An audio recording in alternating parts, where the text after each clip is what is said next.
This is Pet Life Radio. Let's talk pets.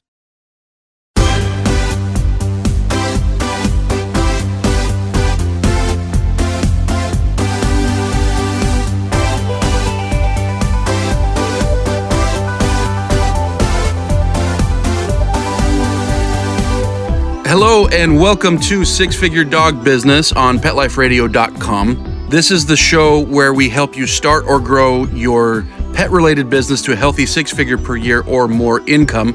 I am your host, Ty Brown of SixFigureDogBusiness.com, and I am thrilled that you're here today because today I'm going to be sharing with you the formula that we've developed for selling millions and millions of dollars worth of dog training.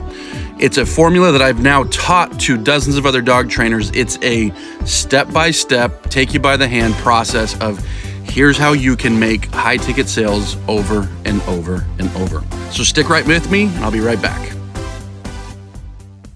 Here's an alarming statistic. More than 2/3 of dogs and cats have oral health disease by the age of 3, and one of the indicators is bad breath. Do your pets have a healthy mouth? Do you cringe when it's time for a kiss or a snuggle? Let's get to the cause. Harmful bacteria in their mouth. And bad breath is just the start. The bad bacteria cause tartar and oral disease, which can lead to serious overall health problems. It's critical to make sure your pet's oral health is the best it can be, as good dental health is key to optimizing their overall health.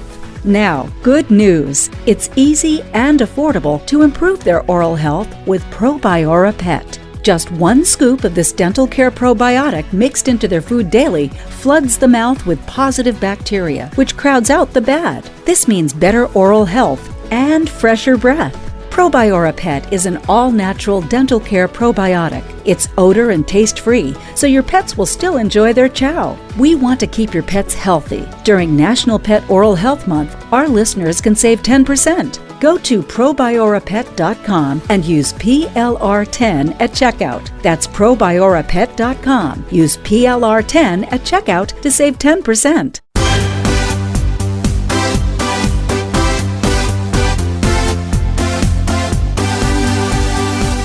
All right, guys, welcome back to the show. And apologies, I have not come out with a new episode for some time. I have been working pretty intently on sales training. I love sales training. I kind of joke about it because I grew up with sales training. My dad has been in sales training for decades since I was a kid. And some kids grew up, throwing the baseball around with their dad, and I did a little bit of that. We'd go fishing, play sports a little bit. He was my basketball coach one year, that type of thing. But I actually bonded with my dad more through things like sales training. I would read his sales books. I would read his sales magazines.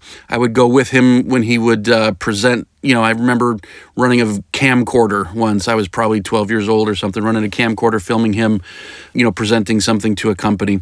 And so he's been in sales training. He's had his own sales training company for decades, and previous to that was in sales training positions within companies. And so I love sales training.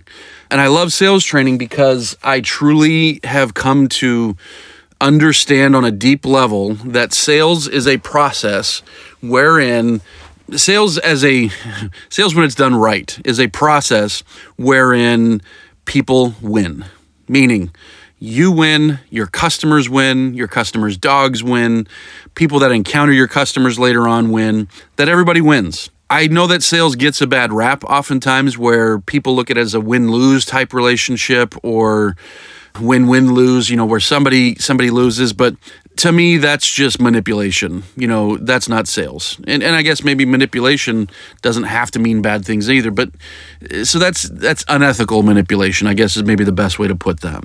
That really ethical, honorable sales is finding people that have legitimate problems, helping them understand the depth of those problems, and then providing a process wherein they can come to a realization of whether or not what you sell is the solution to their problem. And if everything aligns, what ends up happening is you solve problems. You solve problems for people and you make their life better. And I love that. I love that, if you're a dog trainer, if you're a pet sitter, if you're a dog walker, if you're a dog groomer, if you're a veterinary office, I love that because it is so cool to be able to kind of be in charge of your own paycheck, be in charge of your own future based off of a skill set that ultimately allows you to better serve people and make their lives better. And so, anyways, just the synchronicity and the wonderfulness of all those things coming together is something I really enjoy. So like I say, for the past 6 months, I've been working pretty intensely I've been writing a book. I've been working on sales processes. I recently was in Michigan, presenting this program to a big dog training company out there.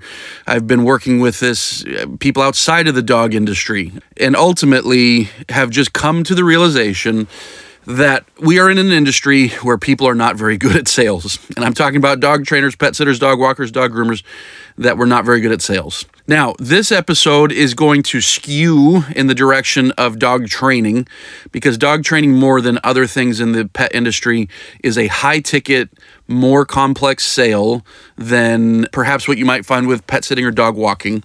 But having said that, I would encourage you, no matter where you are in the dog industry, in the pet industry, to take these principles that I'm going to talk about, because the principles are transferable no matter the industry. Like I say, I've been teaching this in other industries outside of dogs in these past 6 months, as I've been kind of away from making podcasts here.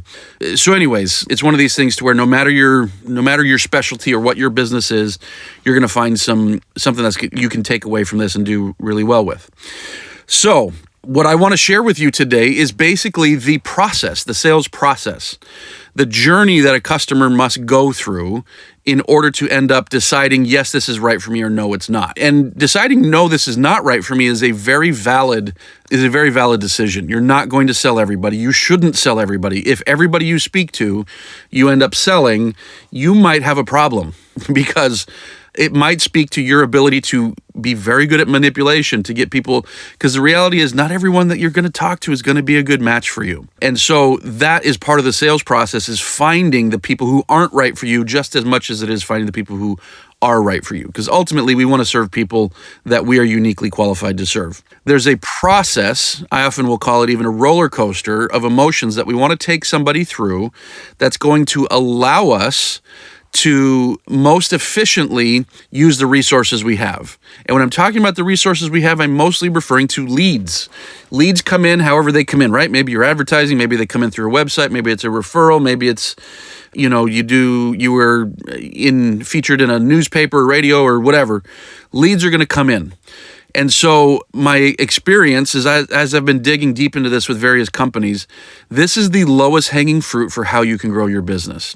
Because as leads come in, most companies are not treating them very well. And as a result, most companies are not closing the amount of business that they could be closing if they were treating those leads a lot better. And so it's the lowest hanging fruit, because from the leads that are already coming in, let's say out of every 10 leads that come in, and first of all, most people don't even track this, but let's say 10 leads come in, some come in through email, some are phone calls, some are text messages, whatever. 10 people raise their hand and say, hey, I might be interested in what you have. If you're closing 4 of those into clients, and that's your close rate, for example, going from 4 to 5 doesn't sound like a lot, but that's a 25% increase in business. Just getting a little bit better, just going from 4 people to 5 people is a 25% increase. You might be saying, isn't that a 10% increase? Overall, that's a 10%, but 1 out of 4 is 25. So you made a 25% jump in business, in your efficacy. Somebody can correct me on my math there if you feel like it. But what I'm getting at with this is just getting a little bit better suddenly starts bringing in, makes you much more efficient, brings you much more money from the exact same number of people that you were going to interact with anyways. And so I say that it's the lowest hanging fruit because oftentimes people are out there looking for, I need somebody to run my Google ads or my Facebook ads or my TikTok ads or whatever. They're looking for someone to bring them more interested people, but the people that are already coming to them, they're not closing at a really good rate. And so now you're spending more money to get more people coming through your doors, phone, whatever, email, and you're still closing at a poor rate. Anyways, long story short, the lowest hanging fruit is from the people that are already interacting with your business. If you can just close a higher percentage of them, it doesn't cost you any more in advertising. It doesn't cost you any more in time. It doesn't cost you any more in any sort of resource. but now you're making extra money because those were people you were going to talk to anyways. Does that make sense? Like I say, this is the lowest hanging fruit. And not only is it the lowest hanging fruit, it's the biggest driver of success of your business. Your ability to close a sale is the biggest driver of success in your business. Now, after that, of course, you've got to make people happy. You've got to have good administrative skills. You got to have all that stuff going on. But getting the sale is, and getting someone to hand you money is how business occurs. And this is where I find it, I don't know if ironic is the right way, maybe ironic in the old Alanis Morissette type way, but ironic in that this is the biggest driver of business. This is the lowest hanging fruit for growing a business. This is the most efficient way to improve a business. And yet it's what is almost universally ignored. And I've found this to be true not just in the dog industry, in most industries, but it's universally ignored in the dog industry. Dog training, pet sitting, dog walking, dog grooming, veterinary services. And what I'm talking about, of course, is sales training. Every dog trainer I know will save or put something on a credit card to fly across the country to go to a seminar to learn better leash handling skills, which I find to be fantastic. That's wonderful. You should do those things. Every dog trainer I know will spend money on some online course to improve a part of their dog training business, to learn, some sport healing technique, or I don't know, you know what I mean, right? Every dog trainer I know is willing to spend money, time, effort, energy improving their ability to serve the customer, which is fantastic. That's great. You should do that. How many of them have spent time, money, and energy on sales training? And the reality is, like, if you're in a room with 100 dog trainers, you would probably get maybe one hand to raise. If you had any more than that, I can almost guarantee you that the only other hands coming up from that would be like, oh yeah, I used to work at this company and they put me through sales training. But most dog trainers of their own volition, most pet sitters, dog walkers, dog groomers, veterinary offices of their own volition have never and probably will never invest anything into sales training. Biggest mover of growth, lowest hanging fruit, most efficient way to grow a business, and people in this industry will invest nothing. I mean, if you were to find 100 dog trainers in a room and say, how many of you have Googled sales training just to find articles about how to get better at sales? My guess is that you would find very few people have actually done that. And so I say all this to say it's ludicrous, it's crazy. We're in an industry where you should be trying to get better at everything, and not just sales training, not just dog training and your craft, but your administrative work, your HR and your hiring and firing and your all of these things that go into running a business.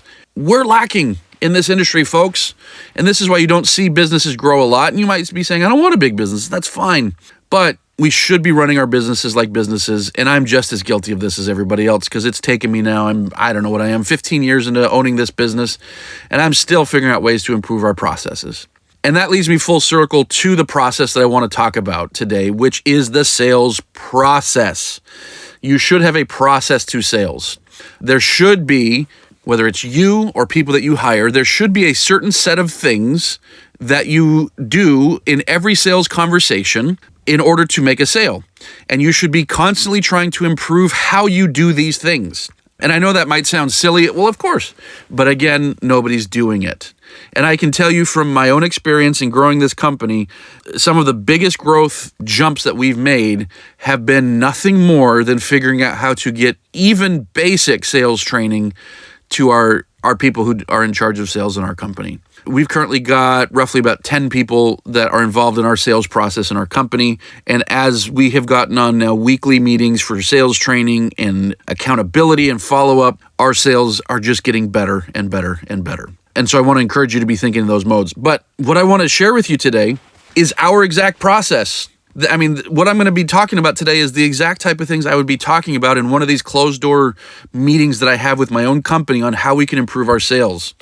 And so I'm going to share with you the 6 things, the 6 components that need to be present in every dog training. Well, I just said dog training, but again, this applies to anything. But in any sort of consult, so this is a consult if you're a boarding kennel and you consult with people, and their dog's got to pass a test or whatever.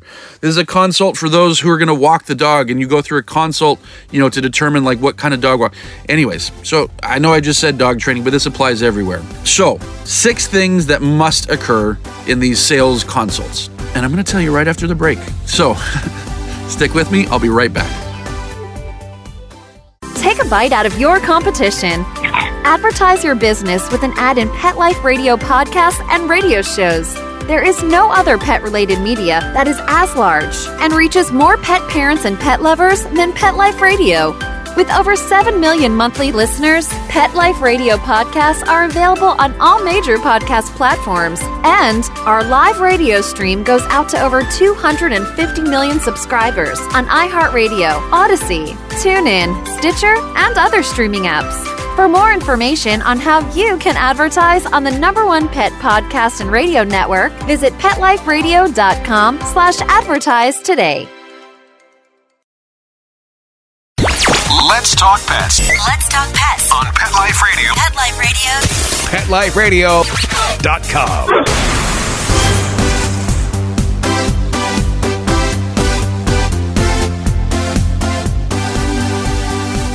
All right, we're back. Let me spend the second half here talking about the 6 components that need to go into every sales consult. And this goes for anything. And frankly, if you are a veterinary office, for that matter, you should consider basing a lot of your consults on what I'm about to talk about. Because your job, how many times are you as a veterinary office so frustrated because somebody can't find it in their budget to spend $1,500, and you happen to know, like, yeah, this person just came back from a vacation, or they're going on a vacation, or whatever, right? You know that they could find the $1,500, but they're not. And you just say, oh, well, they just don't care about their dog. Well, let me put it out there for you that maybe they do care about their dog, but it's the presentation of how their life is going to improve that wasn't there.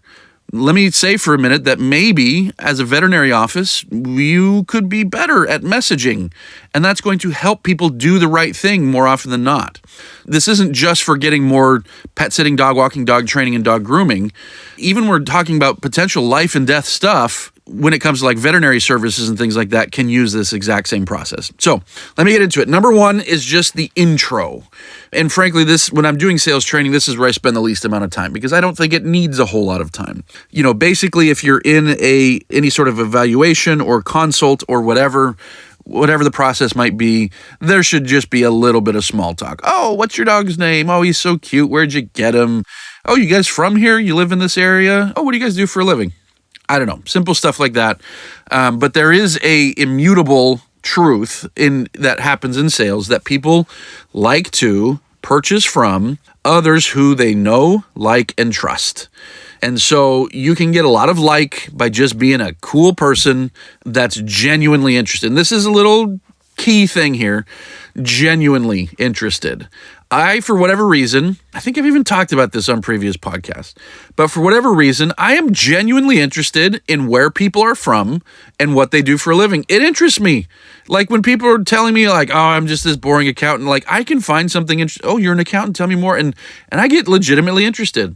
I get really interested in where people are from because I've been lucky enough to have clients all over the country. I've been lucky enough to travel all over the country in, 12, 15 different countries. And so I love hearing where people are from. And it really is interesting to me. Some people couldn't care less where somebody is from and what they do for a living. And so maybe you don't talk about that. Maybe you're more interested in their kids. Maybe you're more interested in the car they drive. I don't know. Find a way to relate with them in kind of that intro period. So like I say, I don't need to spend too much time there. The second one, this is the big one. Well, there's a couple big ones. So at the risk of sounding too hyperbolic, I don't want to keep saying this is the big one. But this is a big one. And this is discovery and development of pain. People are going to act to solve a problem if they feel that the pain is large enough to solve. And so, let's say you sell dog training for $3,000. They need to feel that their pain is worth $3,000 or more in order for them to say, sure, I will work with you.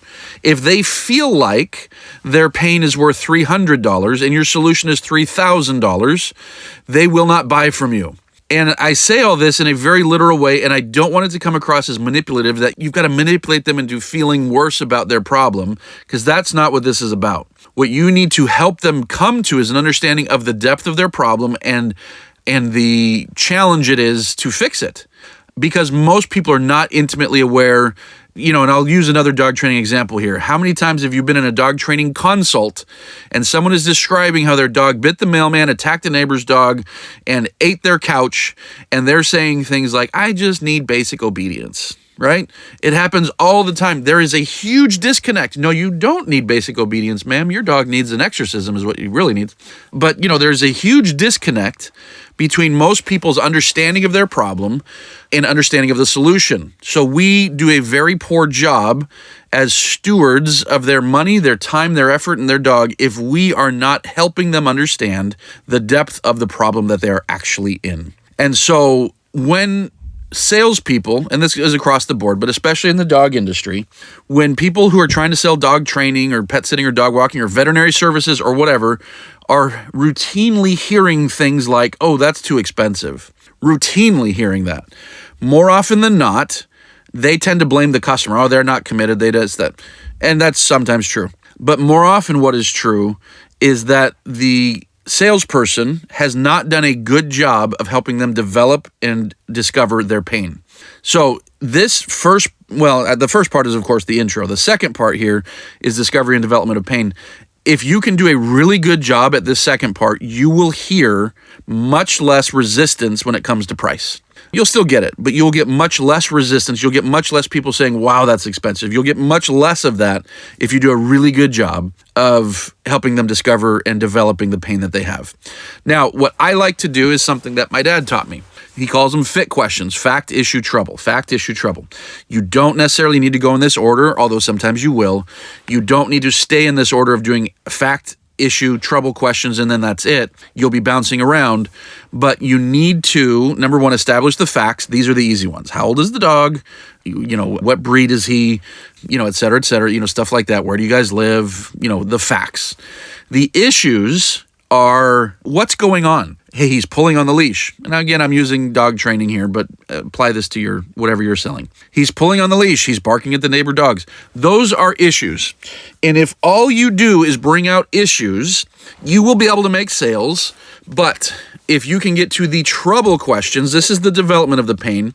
So FIT, fact, issue, trouble. If you can get to the trouble questions and really help people understand that the trouble that they are in, you will make many more sales. And this is one of the biggest mistakes that salespeople make is assuming that the person that they're speaking with, that their prospect, understands the reality of what the issues mean. So somebody says, my dog is pulling on the leash, and the dog trainer says, oh, well, obviously you want that leash pulling to stop, so I don't need to talk about that. But they don't understand the depth of what that means. So a trouble question, so here's the way that we always kind of try to visualize this. Are you a fisherman or woman? I'm not. I'd like to be. I just bought a fly fishing rod and I'm hoping to start using it. But picture, even if you're not, picture yourself as a fisher person and you go out to the lake or the river, wherever you're going, and you start casting your line into one area. What are you trying to do? You're trying to get some bites, and you cast in that area for a while, nothing's happening. So you cast in another area, nothing happens. So you cast in another area. That's what issue questions are. Issue questions start pointing us to where the problems are. The trouble questions are questions that give us the bites that are like, oh yeah, this is where the real action is happening. So someone is saying, my dog barks at other dogs. That's the issue. Now, what's the trouble behind that? I don't know. We got to find out. And so questions might be like, oh, so do you have to walk him late at night so that you avoid other dogs? Yeah. Well, that's got to be a pain in the butt. What's it mean? Could you take him on a hike up in the mountains? Oh no, if we encounter another dog, there's going to be a fight. And so uncovering the trouble that they're in is going to help you avoid price resistance. And it's going to help them understand, oh, wow, look at all these things I'm missing out on, or all this trouble that I have because of these issues. Now, they may have thought about these singularly over time, like, oh, I wish I could do this, or oh, I wish I could do that. But bringing them all to the front burner at one time is very valuable for helping them understand. So now, like I say, with the discovery and development of pain, I call them pain clusters. And what I mean by a pain cluster is I try to get to 1 or 2 or 3 pain clusters. So a pain cluster might be, things that happen outdoors that ultimately they can't go on off-leash hikes because the dog won't come when called. It's a pain in the butt to go on leash walks because the dog pulls, and that's a cluster. I can talk about that and I can do trouble questions. And then another cluster might be that, at home, he's barks his head off when the doorbell rings, he barks at birds through the window, and he's got all these impulse control problems at home. And a third pain cluster might be that he's also chewing on my shoes, and he's marking the bed, and he's marking the couch, and there's another pain cluster, right? And so I try to put things into pain clusters because ultimately what we're trying to do here is, in a moment, we're going to be talking about our hero program, and I'll explain why I call it that. But our hero program, we're going to be talking about that in a minute, but I'm going to explain my hero program, and in order for us to have a really true hero, we need to have a villain. And so we want like a name and a face on this. Oh, so it sounds like going in the outdoors. You guys are outdoorsy people and you can't do it as much as you'd like because of A, B, C, and D. Boom, there's a villain. And we can strike down that villain with our hero program here in a second. We're going to tell you just how we can do that, blah, blah, blah. Or, oh, our life isn't as good as it could be because he freaks out when the doorbell rings and he's barking at birds all day long. And, he's barking at anytime the Amazon guy drops stuff off, and we put a name and a face on it, boom, we've got a villain, right? And so in any case, I call them pain clusters, and I like to develop them, summarize them. Okay, so it sounds like this is your problem and you wish it would be different. Okay, cool. Let's talk about the next issues. It sounds like this is your issue and you wish it was different for this, right? Blah, blah, blah. Now, this is the point where most people want to jump into telling about their program, and you should, but wait. Don't do it until you do this transitional piece. And what the transitional piece is it's two things. One of them might have already come out by now. One of those is I want to determine what have they done previously. Because when I'm going to, for those of you that have been in this business any period of time, here in a moment, we're going to tell them about our program and the price. And I know that many of you have heard, oh, we've been trying all that. I'm not sure your program's for us. And then you're like, what the heck are you talking about? You haven't done anything of what I've been talking about. Why would you say that? That's not true. And so, because they don't understand, the differences. And so one of the best ways to do that is to get them to identify what they've done, and then later when I'm talking about our program, I can explain how it's different. But sometimes during the process of discovery and development, we'll uncover it, meaning, they'll have said, hey, I was doing this and I went to another trainer and they had me do this. Or, I saw some YouTube videos and I tried this. Or my coworker said I should try this. So sometimes they'll identify it, in which case I'll summarize that here, meaning, all right, so it sounds like you've got such and such a problem and this problem and this problem and this problem. And it sounds like you've tried this, this, and this, and it hasn't worked. Is that right? But anyways, they need to admit where their failure has come from. My failure has come from trying another trainer that did techniques that, whatever, or doing YouTube videos. This is the source of my failure because I need to explain to them how they can't fail with my program. And if it sounds the same in their mind, which I know it's not the same, but if it sounds the same in their mind, it's going to be a tough sell to help them understand why they should now give me thousands of dollars. And so the transitional piece is, sometimes I'll just ask the question outright. So, it sounds like you got these, problems A, B, C, and D. Let me ask you, you seem like a good dog owner. I'm sure you haven't been sitting on your thumbs for a year doing nothing. What have you tried that hasn't worked? And I want to get that out there. And then the second transitional piece before I go into the hero program is I want to get a commitment that they're willing to change. And this is a big deal. This is a big deal. You need people committing to change. And this isn't some manipulation tactic, but so many people have no commitment that they're going to actually do anything. And one of the big issues that dog trainers run into, and I know this happens in other dog industries, is, oh, my clients don't put in the work. My client's this, my client's that. Well, did you ever commit them to the work? Not just once, but throughout the process. Most dog trainers don't. And so this is a first start that then we want to carry through the entire process.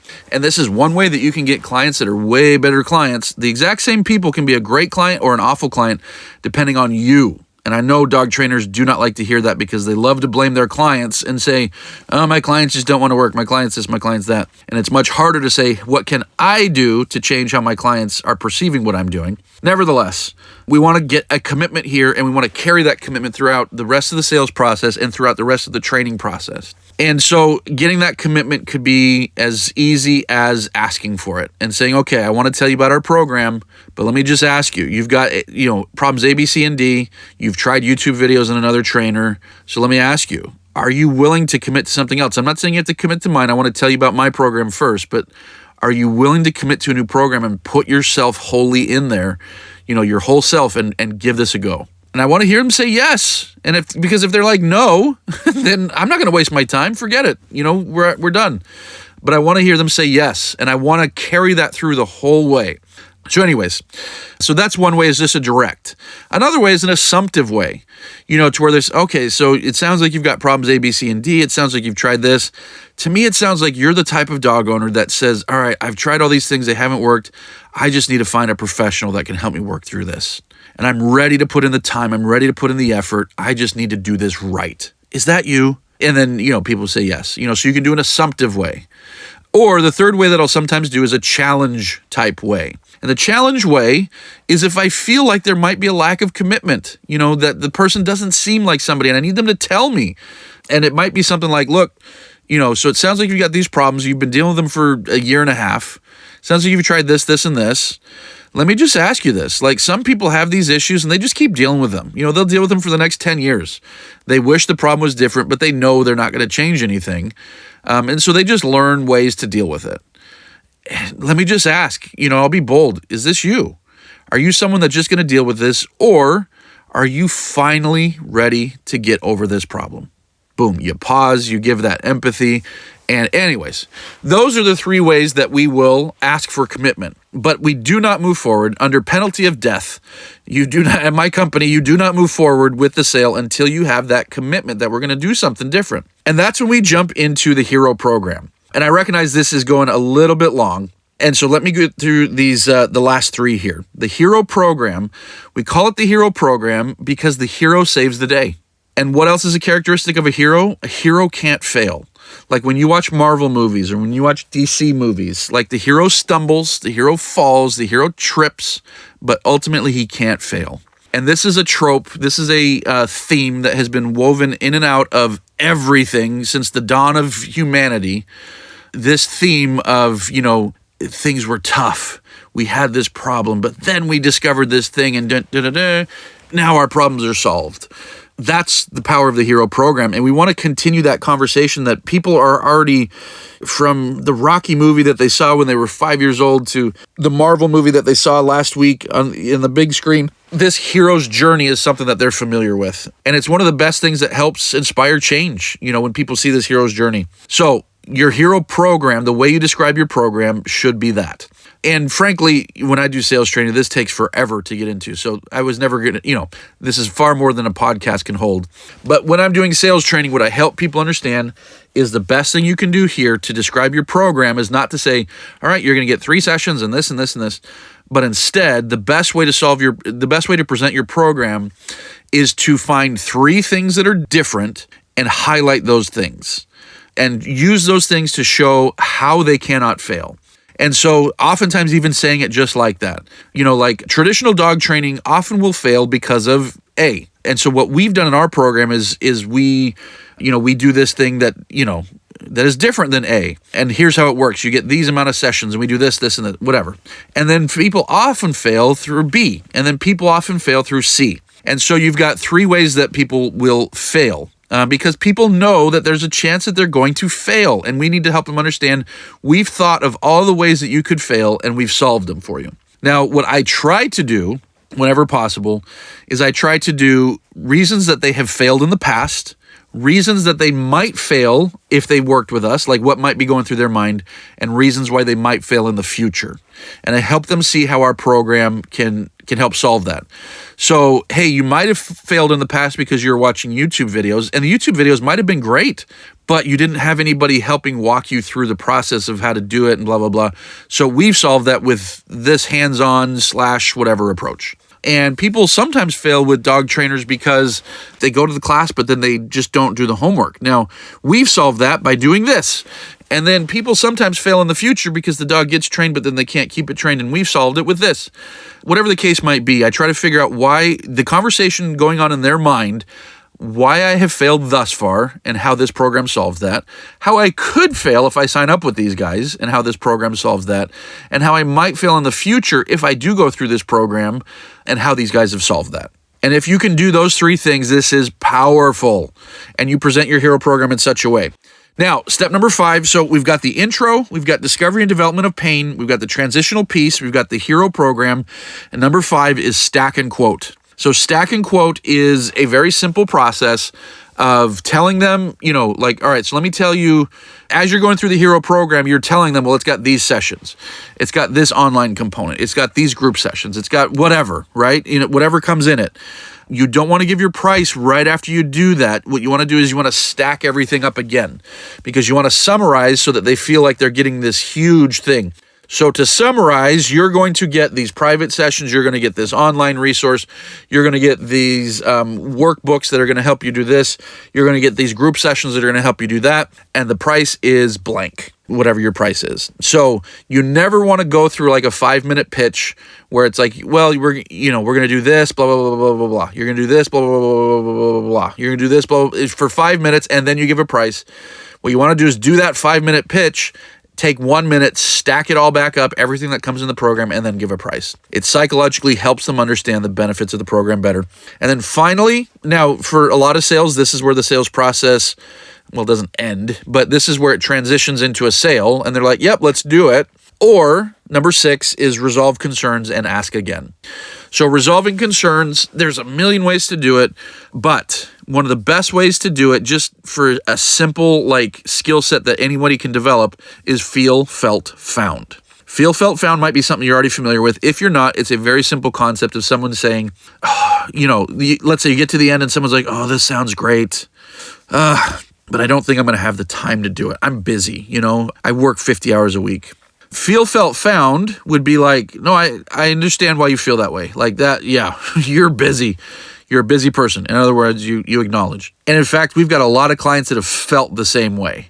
They felt like, oh, because I'm this busy, I'm not going to be able to do the amount of work it's going to take to train my dog. But what they found is that because our system is unique and it's different, it actually takes less time than just about any other dog training program out there. We have something that we call integration training, that you integrate the training into your everyday life, and it actually doesn't take a whole lot of time. It takes effort. I don't want to lie to you, but it doesn't take as much time as you might think. And that's what other people have found. So anyways, instead of combating what they say with no, you're wrong and here's why, you do feel, felt, found. I acknowledge that you feel that way. Other people have felt the same way, and here's what they found. And so you use kind of social proof to help them understand that, other people have been in the exact same situation as you. So, and then you just ask again. So what do you think? Should we get this guy signed up? So let me just recap, and I know I've gone long. I usually keep these to about 30, 35 minutes, and we've gone long on this one. But there's 6 components of any sales process: the intro, the discovery and development of pain, having a transitional piece, your hero program, stack and quote, and resolve concerns and ask again. Now, typically they go in that order, although sometimes they can go a little bit out of order, but typically they're going to go in that order. And if you can keep things in that order and develop each one of those components, you will improve your conversion rates. You will. And not only will you improve your conversion rates, you'll improve your paycheck, you'll improve the lives of many other dog owners. Everything gets better when you can improve this sales process. So I encourage you to build a process that's unique to your company. Now, I think it needs to have these 6 components. If you find something better, I say go for it. But find a process that you can go through, that you can train on, and that as you grow, that you can introduce other people into doing. So thank you for listening to this episode. I encourage you to go over to PetLifeRadio.com, hit up Six Figure Dog Business, and listen to all the episodes that I've got, because they're all pretty darn awesome.